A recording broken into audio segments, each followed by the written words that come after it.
नबी का लब पर जो जिक्र है बे मिसाल आया, कमाल आया।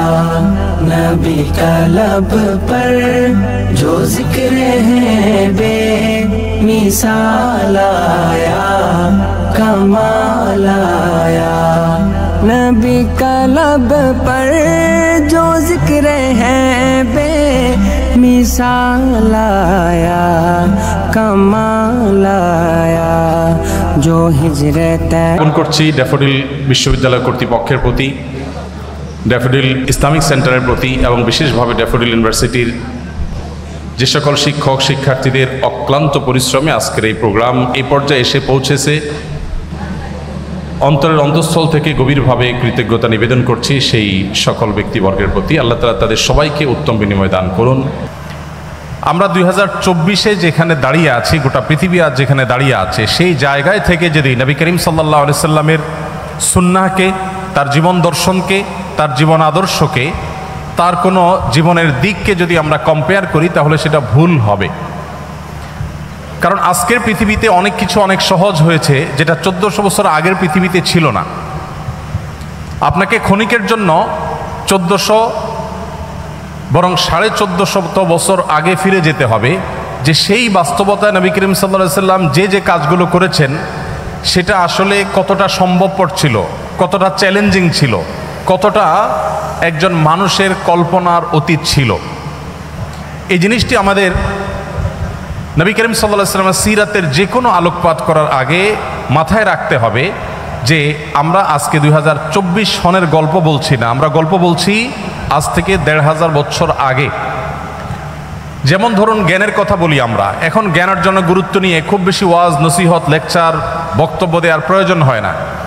একজন সাধারণ কৃষক দিনমজুর, একজন খেটে খাওয়া মানুষ, তিনিও তার সন্তানকে তার জীবনের সমস্ত কিছু দিয়ে হলেও শিক্ষিত করবার চেষ্টা করেন, কারণ তিনি জানেন যে শিক্ষা ছাড়া আজকের পৃথিবীতে কোনো গত্যান্তর নেই। কিন্তু পৃথিবী যখন 1450 বছর আগের বাস্তবতায় ছিল, যখন শিক্ষা ছিল সমাজের সবচেয়ে গুরুত্বহীন একটি বিষয়, যখন শিক্ষার কোনো মূল্য সে সমাজে ছিল না, এই রকম সমাজের বুকে দাঁড়িয়ে সর্বপ্রথম নির্দেশ ইকরা, এটা আল্লাহর পক্ষ থেকে যে এসেছে, নবী সাল্লাল্লাহু আলাইহি সাল্লামের পবিত্র মুখ থেকে নিঃসৃত হয়েছে, উচ্চারিত হয়েছে, এটাকে, এর যথার্থতাকে, এর যথাযথ মূল্যায়ন যদি আমাদেরকে করতে হয় তাহলে সেই বাস্তবতায় ফিরে গিয়ে তারপর ইকরা বিসমি রাব্বিকাল্লাযী খালাক আমাদেরকে পাঠ করতে হবে।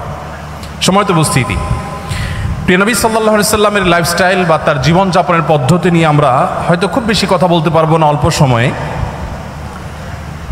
নবী করিম সাল্লাল্লাহু আলাইহি সাল্লাম সম্পর্কে আমরা অনেকে জেনে থাকবো যে তিনি খুব সাদাসিধে জীবনযাপন করতেন, অনাড়ম্বর জীবনযাপন করাকে তিনি খুব বেশি পছন্দ করতেন। তার জীবনে ব্যক্তিত্বের কোনো ত্রুটি দুর্বলতা কিছুই ছিল না, আবার অহমিকা, প্রদর্শনেচ্ছা, প্রদর্শনের প্রতি আগ্রহ এবং শো অফ করার মতো কোনো বিষয়, কোনো ছিটে ফোটা নবী আলাইহিস সালামের জীবনে মোটেও ছিল না। তিনি যখন চলাফেরা করতেন, কোথাও যেতেন, তার জীবনে ঘোড়ায় চড়ার ইতিহাস যেমন ছিল, অভিজাত বাহন তখনকার যুগের উটে চড়ার অভ্যাস যেমন তার ছিল, ঠিক একইভাবে গাধায় চড়তেও তার কখনো দ্বিধা হতো না, তিনি গাধায়ও চড়েছেন। আমরা যেরকম আজকাল কোনো সম্ভ্রান্ত, কোনো শৌখিন, কোনো বিলাসী পরিবারে বেড়ে উঠলে আমরা যে লাইফস্টাইলের সাথে অভ্যস্ত, আমরা ভিন্ন কোনো লাইফস্টাইল যদি কখনো প্রয়োজনেও আমাকে অবলম্বন করতে হয়, সেটা করতে আমরা হেজিটেশন ফিল করি, আমরা অস্বস্তি বোধ করি। আমাদের নবী করিম সাল্লাল্লাহু আলাইহি সাল্লাম এমন ছিলেন যে তিনি উটে যেমন চড়তে স্বাচ্ছন্দ্য বোধ করতেন, ঘোড়ায় চড়তে যেরকম তার স্বাচ্ছন্দ্য হতো, গাধায়, যেটা গরিব মানুষদের বাহন, সেটাতে চড়তেও তার কখনো অস্বাচ্ছন্দ্য বোধ হতো না। প্রিয় নবী সাল্লাল্লাহু আলাইহি সাল্লামের সাদাসিধে জীবনযাপনের যে চিত্র, এটা তার খাদ্য থেকে নিয়ে তার শোয়া, তার উঠা বসা, তার কথাবার্তা, তার জীবনের প্রত্যেকটা স্তরে স্তরে আমরা দেখতে পাবো। একটি ঘটনা আপনারা অনেকে হয়তো শুনে থাকবেন। মদিনায় একবার বাহির থেকে একজন আগন্তুক এলেন। প্রিয় নবী সাল্লাল্লাহু আলাইহি সাল্লাম সাহাবীদের মধ্যে বেষ্টিত হয়েছিলেন, তাদের সাথে বসেছিলেন অনেকটা আসরের মতো গোলাকার হয়ে।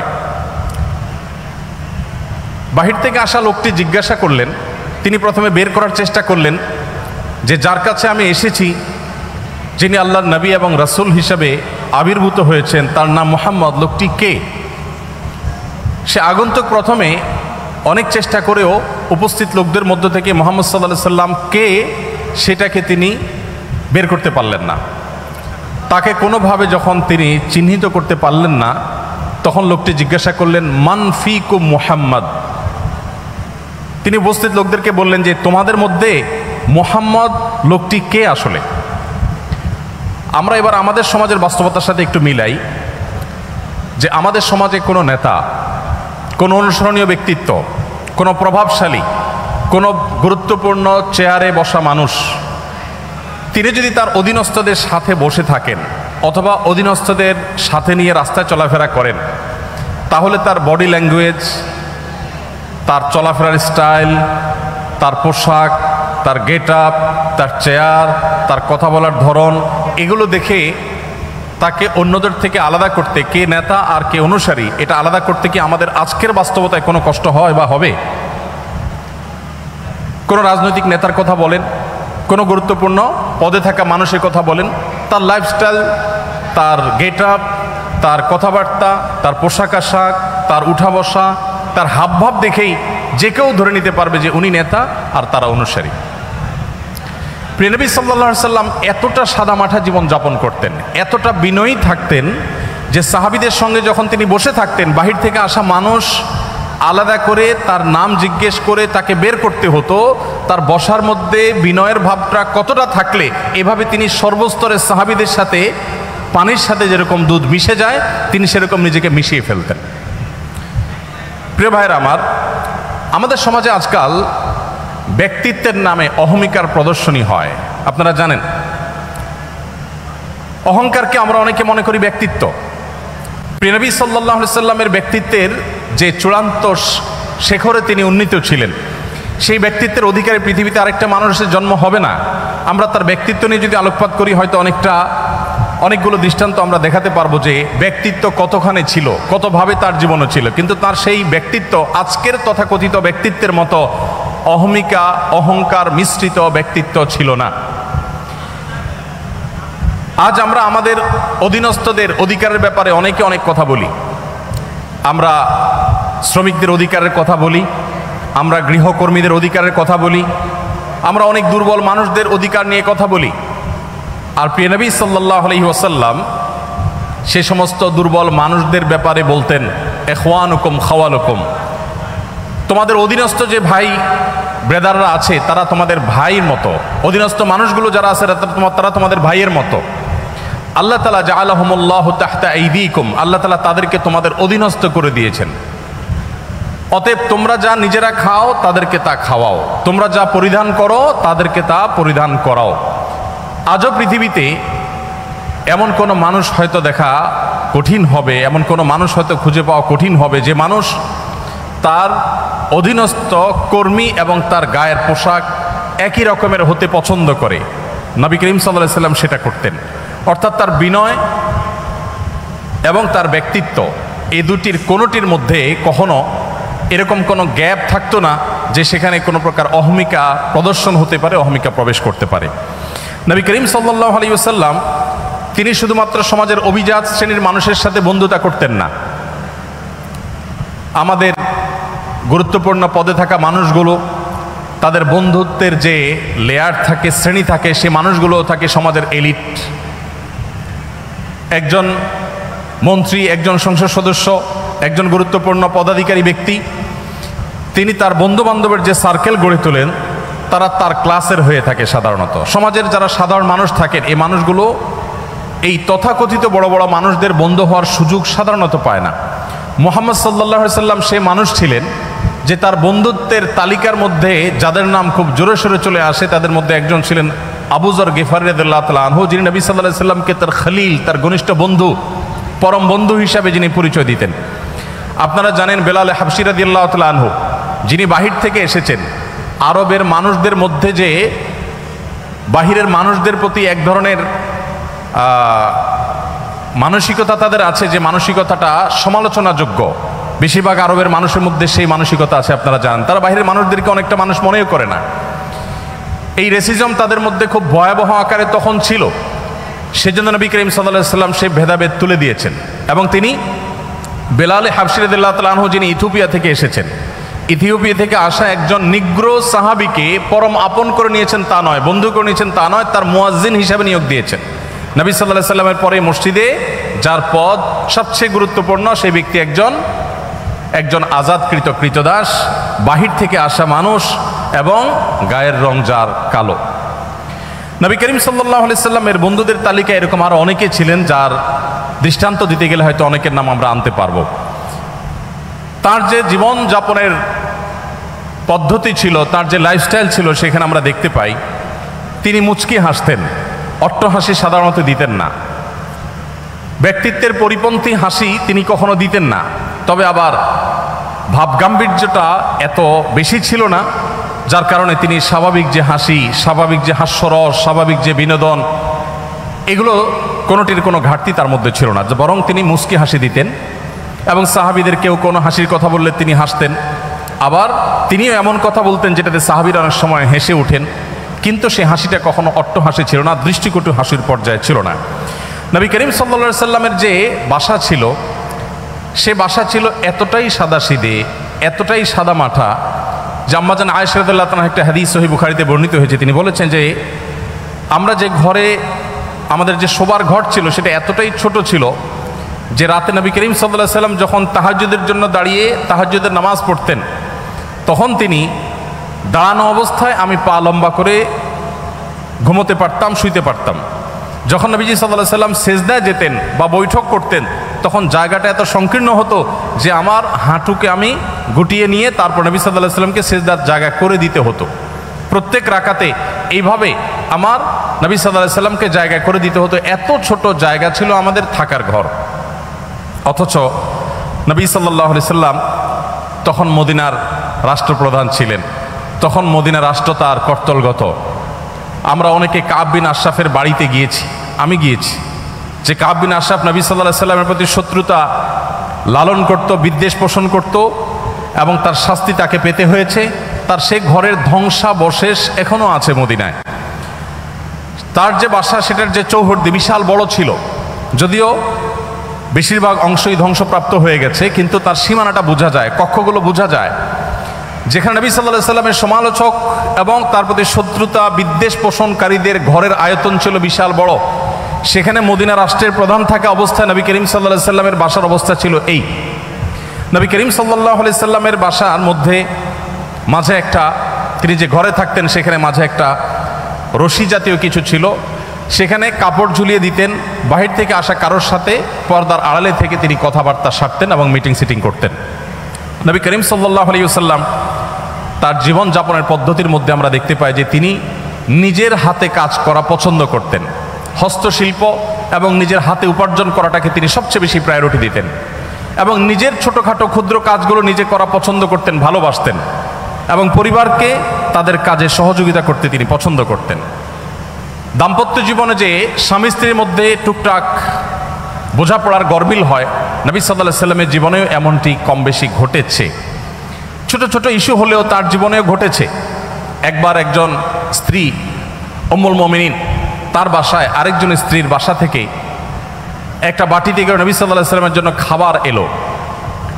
কাজের মেয়ে যখন খাবারটি নিয়ে আসলো, যে স্ত্রীর ঘরে তিনি ছিলেন, সতীর সুলভ যে ঈর্ষা থাকে, সেই জায়গা থেকে তিনি বিষয়টিকে ভালোভাবে নিলেন না, বরং সে মেয়ের হাত থেকে বাটিটা নিয়ে ছুঁড়ে ফেলে দিলেন।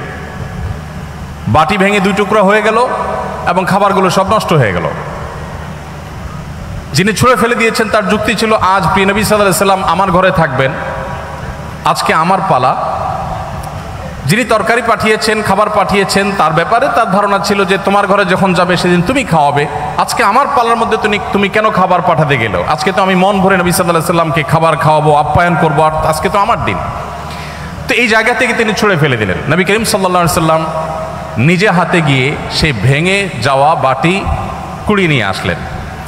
এরপর হুবহু একই রকমের আরেকটা বাটি বাসায় ছিল, দেখতে অবিকল একরকম, সেই বাটিটা কাজের মেয়ের হাতে দিয়ে নবী সাল্লাল্লাহু আলাইহি ওয়াসাল্লাম বললেন, তুমি এটা নিয়ে ফেরত যাও, এবং ইশারা দিলেন যাতে ওখানে গিয়ে কোনো কথা না বলা হয়, এখানকার কোনো তথ্য, কোনো ইনফরমেশন, এখানকার যে ভাঙচুরের ঘটনা, এগুলো যেন সেখানে বলা না হয়। তিনি চলে গেলেন, এবং তিনি যাওয়ার পর এবারের দৃশ্যটা আমি যদি আমাদের নিজেদের বেলায় আমি প্রশ্ন রাখি, যে আমাদের জীবনে যদি এমন হতো যে আমাদের স্ত্রী, আমাদের সহধর্মিনী এরকম একটি কাজ করেছেন, যে আরেক জায়গা থেকে বাটি ভর্তি তরকারি এসেছে, খাবার এসেছে, এটা ছুঁড়ে ফেলে দিয়েছেন এবং এটা ভেঙে টুকরা টুকরা হয়ে গেছে। ওই মেয়ের সামনে কিছু বললাম না, একটা ভালো বাটি দিয়ে তাকে ফেরত পাঠিয়ে দিলাম, যার কাছ থেকে এসেছে তিনি মনে করলেন যে যে বাটি দিলাম সেই বাটি তো চলে আসছে, হয়তো খাবার রেখে বাটিটা পরিষ্কার করে দিয়ে দেওয়া হয়েছে, কোনো ঝামেলা হলো না, ভালো কথা। কিন্তু বাসায় প্রবেশ করে ঘরে ঢোকার পর স্ত্রীকে আমরা কমের পক্ষে এইটুকু কথা তো অবশ্যই বলতাম যে কাজটা কি ভালো হলো, এইটুকু কথা তো আমরা অন্তত বলতাম যে তুমি কাজটা কি ভালো করলা, কেন ভেঙে ফেললা, এইটুকু তো বলতাম। নবী করিম সাল্লাল্লাহু আলাইহি ওয়াসাল্লামের এই হাদিস বর্ণনাকারী সাহাবী এরকম কোনো কথা উল্লেখ করতে পারেন না, অর্থাৎ নবী সাল্লাল্লাহু আলাইহি ওয়াসাল্লাম একটি কথাও বললেন না। কারণ এখন স্ত্রীর রাগের সময়, এখন কোনো শাসনের সময় না, এখন শুধু সহ্য করার সময়, এখন শুধু সংযমের সময়। যখন সুযোগ পাবেন তখন তাকে যথাযথভাবে নসিহা করা, উপদেশ করা, তাকে বোঝানোর সে কাজটি তিনি করবেন। তো এই ছিল নবী সাল্লাল্লাহু আলাইহি ওয়াসাল্লামের জীবন। তিনি সংযমী ছিলেন এবং সহনশীল ছিলেন। কেউ তাকে অসংযমী হয়েছে, রাগান্বিত হয়ে গেছে, রাগান্বিত হয়ে কখনো সীমা ছাড়িয়ে গেছে, আল্লাহিয়াজবিল্লাহ, এরকম কোনো দৃশ্য কেউ কখনো দেখে নাই। নবী সাল্লাল্লাহু আলাইহি ওয়াসাল্লাম যিনি জীবনে পৃথিবীর আলো দেখবার আগেই বাবাকে হারিয়েছেন, মাতৃগর্ভে থাকা অবস্থায় বাবাকে হারানোর পর দুনিয়ার আলো দেখার পরপরই মাকে হারিয়েছেন, এর কিছুদিন যেতে না যেতেই একমাত্র আশ্রয় দাদাকে হারিয়েছেন, তার কিছুদিন পর যেতে যেতে না যেতেই তার একমাত্র আশ্রয়দাতা চাচাকে হারিয়েছেন, তার সবচেয়ে বড় সান্ত্বনার জায়গা তার সহধর্মিনী খাদিজা রাদিয়াল্লাহু তাআলা আনহাকে হারিয়েছেন।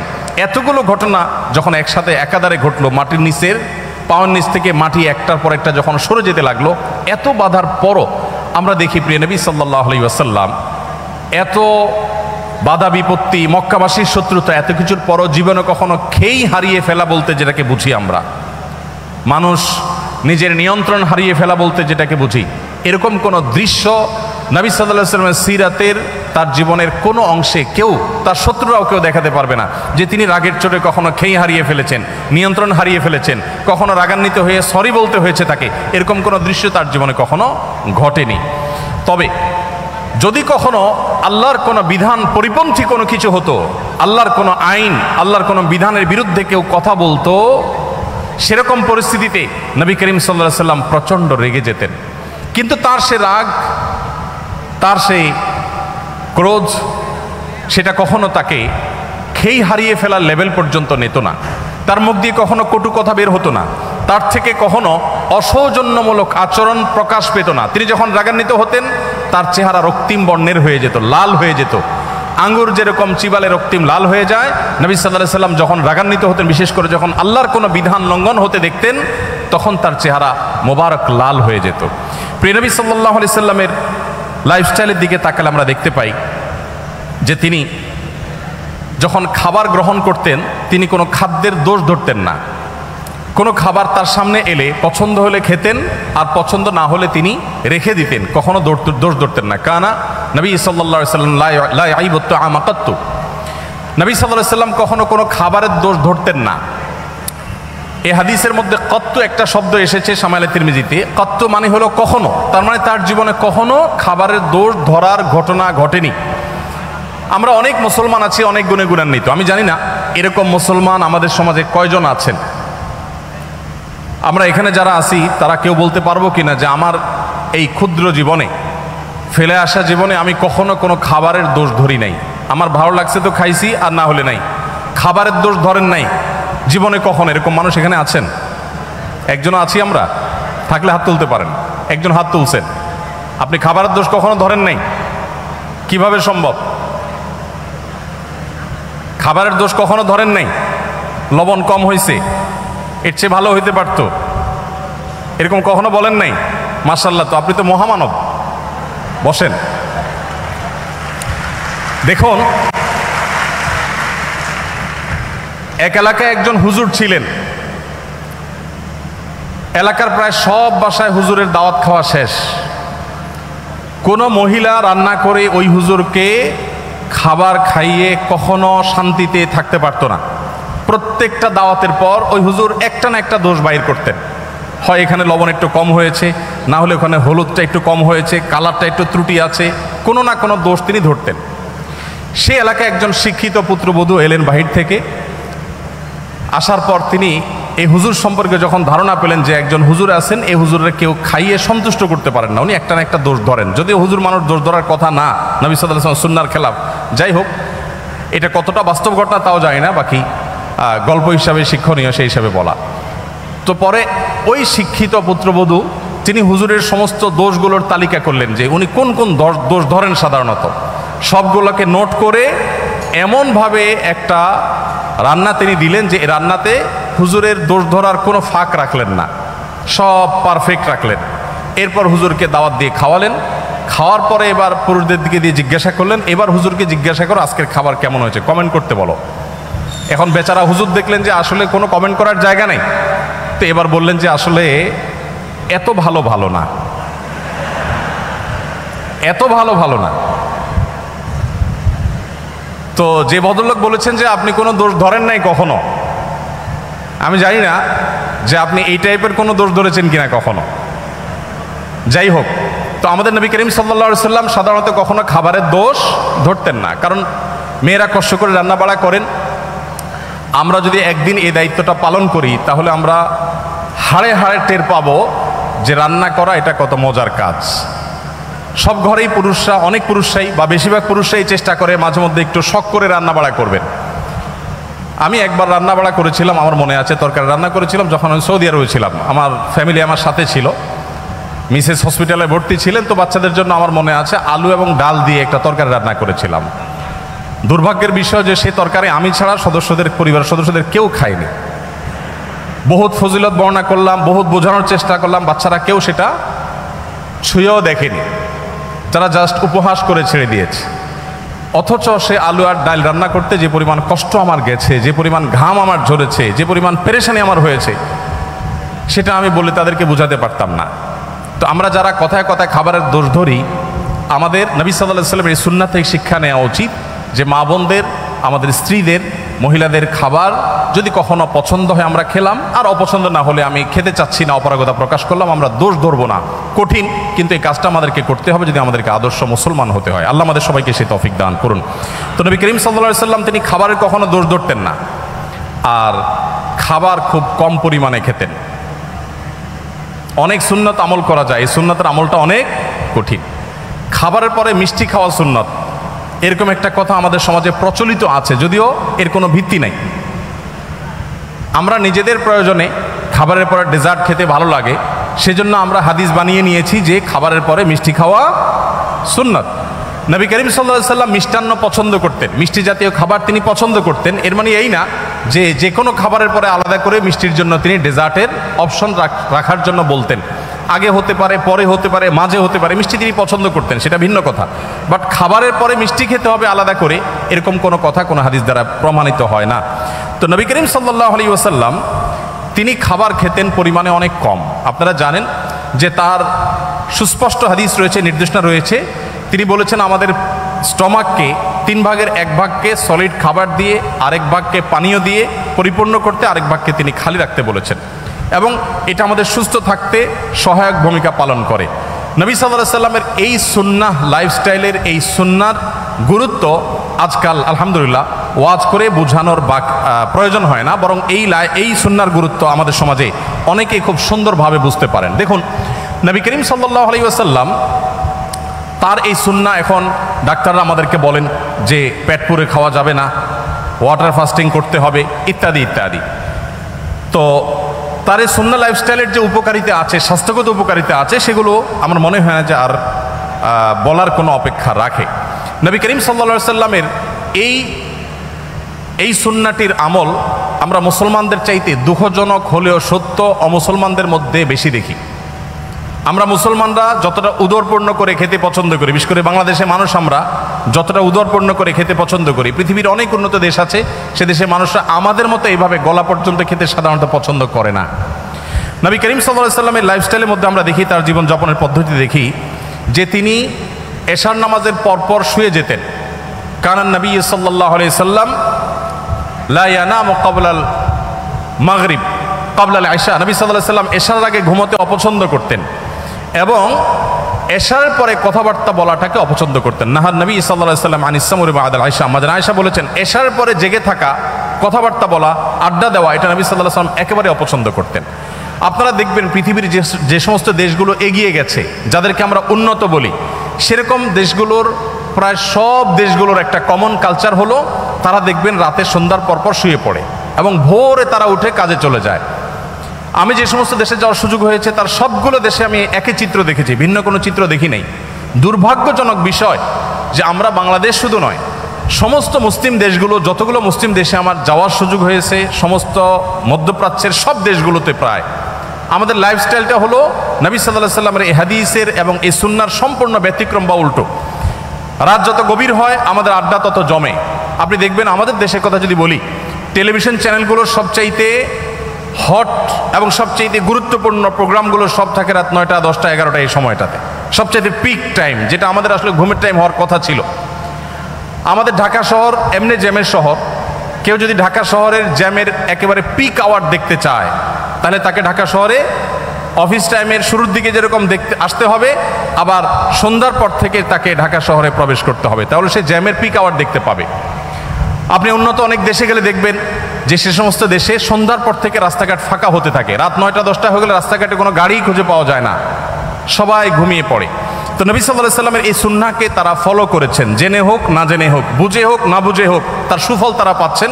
আর আমরা ফলো না করে আমরা তার কুফল ভোগ করতে হচ্ছে। বাংলাদেশের যে হেফজোখানা মাদ্রাসাগুলো আছে, এই মাদ্রাসাগুলোর যে সাফল্য মূলধারা মিডিয়াতে সেগুলো কখনো উঠে আসে না। কিন্তু আপনারা জানেন যে পৃথিবীর 100, 110, 20টি দেশের সাথে কম্পিটিশন করে আমাদের মাদ্রাসা, আমাদের দেশের হেফজোখানার ছাত্ররা তারা প্রথম, দ্বিতীয়, তৃতীয় স্থান অর্জন করে তারপর দেশে ফিরে আসে। তাদেরকে মূল্যায়ন করা হয় না যদিও, কিন্তু আমরা জানি যে তারা রাষ্ট্রের তেমন কোনো সুযোগ সুবিধা একেবারেই পায় না। তারপরও এই কোণঠাসময় পরিস্থিতির মধ্যে থেকে তারা গোটা বিশ্বের 100-150 দেশকে পেছনে ফেলে তারা প্রথম, দ্বিতীয়, তৃতীয় স্থান প্রায় প্রতি বছর অর্জন করে আমাদের ছেলেরা দেশে ফিরে আসে। এই যে আমাদের দেশে হেফজোখানাগুলোর যে সাকসেস, তাদের যে সাফল্য, এটার রহস্য কি, সিক্রেট কি? আপনি যদি আমাকে বলেন তো আমি বলবো তার সিক্রেটের মধ্যে অন্যতম একটা সিক্রেট হলো বাংলাদেশের অন্য সব মাদ্রাসাগুলো কিছুটা ব্যতিক্রম হলেও 100% হেফজখানাগুলোর বা হেফজো মাদ্রাসাগুলোর নিয়ম হলো যে রাত 10টার ভেতরে প্রায় সব হেফজখানার ছাত্ররা ঘুমিয়ে পড়ে এবং ভোরে তারা উঠে পড়াশোনা করে। ফজরের পরে তারা কখনো ঘুমায় না, তারা সকাল 10টা, 10:30, 11টার দিকে একটু ঘুমায় দুপুরের আগে। আর ঠিক এই জিনিসটাই সুন্নাহ এবং নবী সাল্লাল্লাহু আলাইহি সাল্লাম এটাই করতে বলেছেন। এবং এর ফলশ্রুতিতে এবং আরও নানা কারণে আমাদের হেফজোখানার শিক্ষার্থীরা মাত্র 1.5 থেকে 2 বছরের মধ্যে কোরআনে কারিমের মতো এত বিশাল বড় গ্রন্থ এই পুরাটুকু তাদের বক্ষে তারা ধারণ করে ফেলতে সক্ষম হয়। তো আমাদের অনেক শিক্ষার্থীরা আছেন যারা রাত জেগে পড়াশোনা করেন এবং গভীর রাত পর্যন্ত তারা জেগে পড়াশোনা করে আবার সকালে লম্বা একটা সময় তারা ঘুমিয়ে কাটান। তো নবী সাল্লাল্লাহু আলাইহি সাল্লামের সুন্নাহর পরিপন্থী এটি, এবং তার লাইফস্টাইল ছিল যে তিনি এশার পরে শুয়ে পড়তেন, একদম কথাবার্তা বলা পছন্দ করতেন, যত আলাপ সালাপ সব এশার আগে করতেন। নবী করিম সাল্লাল্লাহু আলাইহি সাল্লামের যে জীবনযাপনের পদ্ধতি, তার যে লাইফস্টাইল ছিল, সেখানে আমরা দেখতে পাই তিনি প্রতি সপ্তাহে 2টা করে রোজা রাখতেন, সোমবার এবং বৃহস্পতিবার, আর প্রতি মাসে 3টা করে রোজা রাখতেন, চাঁদের 13, 14, 15। আমাদের যে মাঝে মধ্যে ফাস্টিং করা উচিত, এটা আমাদের ডাক্তাররা এখন বলেন, আমাদের চিকিৎসকরা এখন বলেন যে আমাদের মাঝে মধ্যে না খেয়ে থাকা উচিত, এটা আমাদের স্বাস্থ্যের জন্য ভালো। নবী করিম সাল্লাল্লাহু আলাইহি সাল্লাম সেই কাজটি করতেন সেই 1450 বছর আগে থেকেই। নবী করিম সাল্লাল্লাহু আলাইহি সাল্লাম যখন কথা বলতেন, তিনি কারোর সাথে যখন কথা বলতেন পরিপূর্ণ মনোযোগী হয়ে কথা বলতেন। কখনো ঘাড় ফিরিয়ে অহমিকা প্রদর্শন হতে পারে, অবজ্ঞা বোঝা যেতে পারে, এভাবে কোনোদিন কারোর সাথে কথা বলতেন না।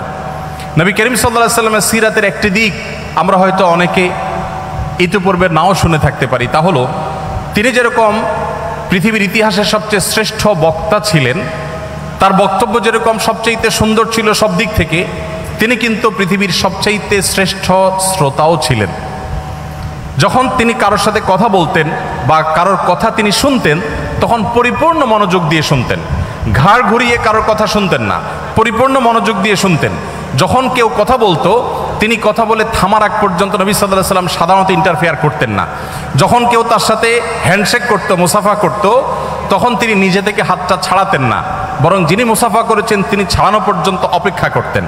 নবী করিম সাল্লাল্লাহু আলাইহি সাল্লামের যে সৌজন্যতা, এটা আমি আবারও বলি, আজ 2024-এর সৌজন্যের সাথে মিলালে হবে না। 1450 বছর আগে চলে যান, সেই পৃথিবীতে যে বাস্তবতা ছিল তখনকার সময় নবী সাল্লাল্লাহু আলাইহি সাল্লাম এই সৌজন্যতাকে এস্টাবলিশ করেছিলেন। নবী করিম সাল্লাল্লাহু আলাইহি সাল্লাম তিনি পরিচ্ছন্ন থাকা পছন্দ করতেন। তার সাদাসিধে জীবনযাপন দেখে এটা মনে করার কোনো কারণ নেই যে তিনি, অনেক মানুষ আছেন যে খুব সাদামাটা জীবনযাপন করেন, অপরিচ্ছন্ন, অপরিপক্ক বা আগোছালো। নবী করিম সাল্লাল্লাহু আলাইহি সাল্লামের জীবনযাপন ছিল খুবই পরিশীলিত, খুবই মার্জিত, খুবই পরিচ্ছন্ন, খুবই গোছানো, কিন্তু সেটার মধ্যে কোনো অহংকার ছিল না, প্রদর্শন করার মানসিকতা ছিল না, শো অফ করার মানসিকতা ছিল না। এই জন্য নবী করিম সাল্লাল্লাহু আলাইহি সাল্লাম আমাদেরকে যে জীবন বিধান দিয়েছেন সেখানে আমরা দেখতে পাই যে তিনি ওযু করতেন প্রত্যেক ওয়াক্তে, তিনি মিসওয়াকের নির্দেশ দিয়েছেন, বাসায় প্রবেশ করার আগে, পরিবারের লোকদের সাথে কথা বলার আগে মিসওয়াক করে তারপর প্রবেশ করতেন। কোনো গুরুত্বপূর্ণ মিটিংয়ে যাবেন, মিসওয়াক করে তারপরে যেতেন, যাতে মুখের দুর্গন্ধ বের না হয়। জুমার দিনে সবাই সমবেত হবে, সেখানে সবাইকে মিসওয়াক করে আসতে, গোসল করে আসতে নির্দেশ দিয়েছেন। পরিচ্ছন্নতা, পরিপাটি থাকা এবং পরিশীলিত থাকার যত রকমের দিক হতে পারে তার সবগুলো নির্দেশ নবী সাল্লাল্লাহু আলাইহি সাল্লাম দিতেন। নবী করিম সাল্লাল্লাহু আলাইহি সাল্লাম তিনি ভাব গাম্ভীর্যের কোনো কমতি তার ছিল না। তিনি বলেছেন, নুসরিতু বির-রু'ব, আল্লাহর তরফ থেকে ভাব গাম্ভীর্য দিয়ে আমাকে সাহায্য করা হয়েছে। তাকে দেখে দূর থেকে অনেক তার শত্রুরা পর্যন্ত তার কাছে মাথা নত করতে বাধ্য হতো। তার ব্যক্তিত্বের যে আভা তার চেহারায় ফুটে উঠতো, এটা দেখে এটার কাছে বহু অমুসলিমেরা হার মেনেছে এবং সারেন্ডার করেছে। তার এই ব্যক্তিত্ব যেমন ছিল, আবার পাশাপাশি তিনি রসিকতাও করতেন, সাহাবীদের সাথে বিভিন্ন সময় হাস্যরস করতেন, এমন কৌতুক করতেন যে সবাই হেসে উঠত, সবাই আনন্দ পেত। এবং তার সেই ব্যক্তিত্ব, তার সেই ভাব গাম্ভীর্য আজকে আমাদেরকে যেরকম ভাব গাম্ভীর্যের কারণে অনেককে অহংকারী করে তোলে, এটা তার মধ্যে ছিল না। আল্লাহ রাব্বুল আলামিন তার জীবনের এই সমস্ত ভালো দিকগুলো দিয়ে আমাদের জীবনকে আলোকিত করে আমাদের এই জীবনকে দুনিয়াতে সাফল্য মণ্ডিত করুন এবং আখিরাতে আমাদের সবাইকে আল্লাহর জান্নাতুল ফেরদাউসের অধিকারী হওয়ার, উপযুক্ত হওয়ার তৌফিক দান করুন।